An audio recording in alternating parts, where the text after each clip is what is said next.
grab.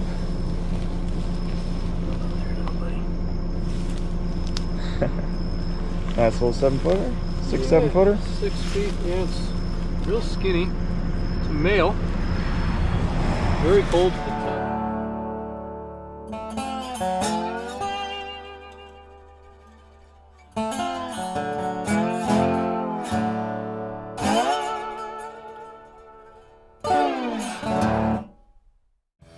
Well, hello everybody. Ant-Man here. Got some python action lined up for everyone. A couple of nights worth of hunting here with my buddy Kevin and also with my dad, heading out to some familiar areas. Man, I gotta tell you, after a while of watching these captures over and over, I have to make sure I don't repeat myself because it all looks so identical. You know, so many of these areas of the Everglades, the levees have the same sort of edge, so it all kind of blends into one blurry python mess. But anyway, some pretty cool action, so go ahead and stick around and let's see how it goes.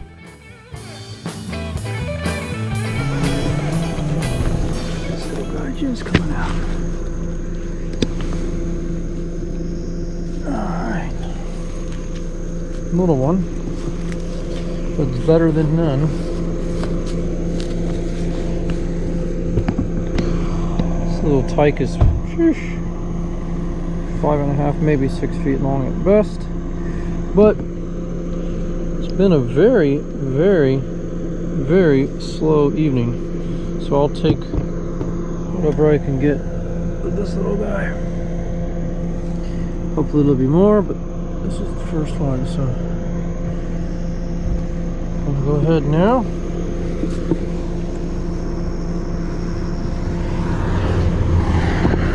Bundle it up like yay and bag it. Well, last night with my dad was pretty decent. Ended up catching that one nice python, getting it out of the Everglades, so it's a good thing. Tonight I'm going to go ahead and be joined by my buddy Kevin. We're going to head out there into a similar area and see how we do. Let's check it out.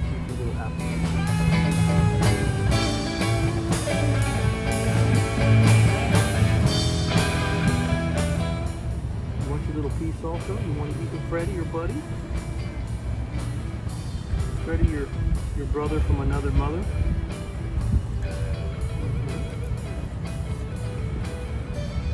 You know who's got more of an appetite for apples than the lizard?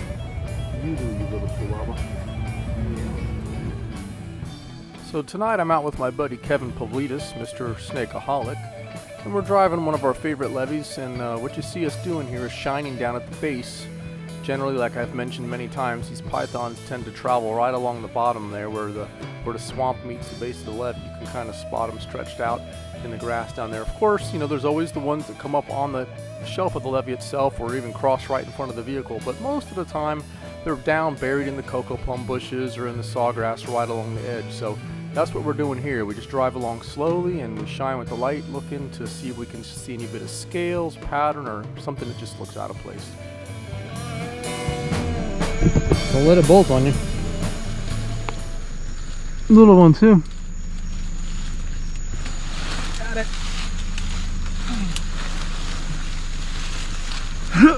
Yeah.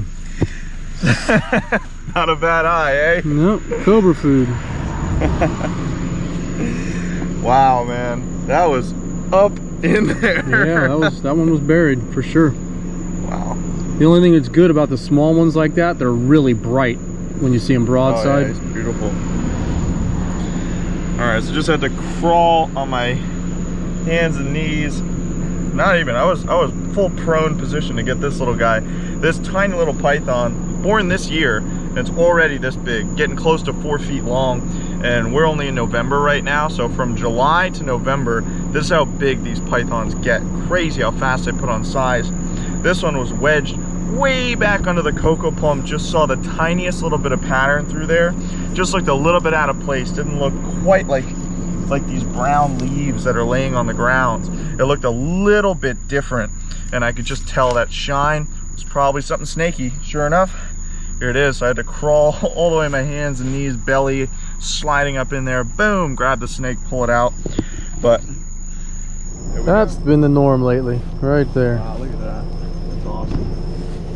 You want to get this one? Or you sure. Want me to get it? Yeah, catch it here. You can. Yeah. This is python number 2 for the night, stretched out parallel. Ant's gonna go in for the grab.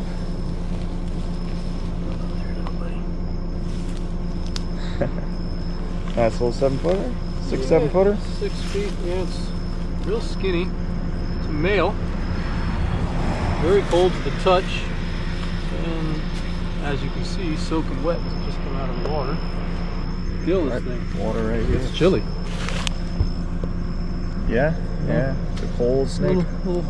Not underweight, just a little bit skinny. Yeah. Nothing too crazy out of hand though. Well, especially since it's not sexually mature, really.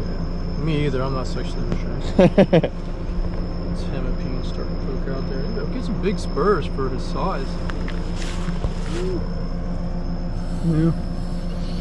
Well, this is our. It's a lot easier to just let them do that when they're small like this. That way you can enter all the data and the snake is nice and controlled. Good deals. That's number 2. Let's get some more. Well, night number 2 with Kevin was pretty decent. Ended up catching 2 pythons, which is awesome for the Everglades. But everybody that watches these videos probably thinks that there's a snake under every bush, but such is not the case. It puts, it takes a lot of effort and a lot of time and a lot of gas and a lot of sweat and just, it's not always as glorious as it looks. You don't always find these snakes, and oftentimes there's many, many hours of boring hunting in between actually finding pythons. So you get the wrong impression probably if you watch the videos. Everything's edited down. It's like, ooh, there's snakes everywhere, but it's not always that way. But it's still fun to get out there, and it's great to make a difference. So I'm going to leave you with the little clips of me feeding 2 little piggies in the backyard, Freddie and little Lulu looking for a handout, as is the norm around here. But if you enjoyed the video, I'd ask that you please like and subscribe. I really, really appreciate everybody who does watch these videos. Have a wonderful day, and hope to see you out there in the glades. Take care now. Later.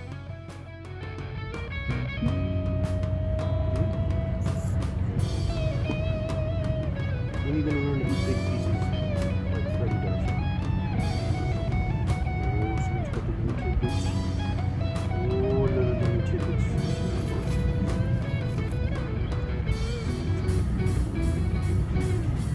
Alright, bucko. There's your pieces. We gotta get going, so I can only spend so much time with you today, buddy. You, on the other hand, yeah, I know.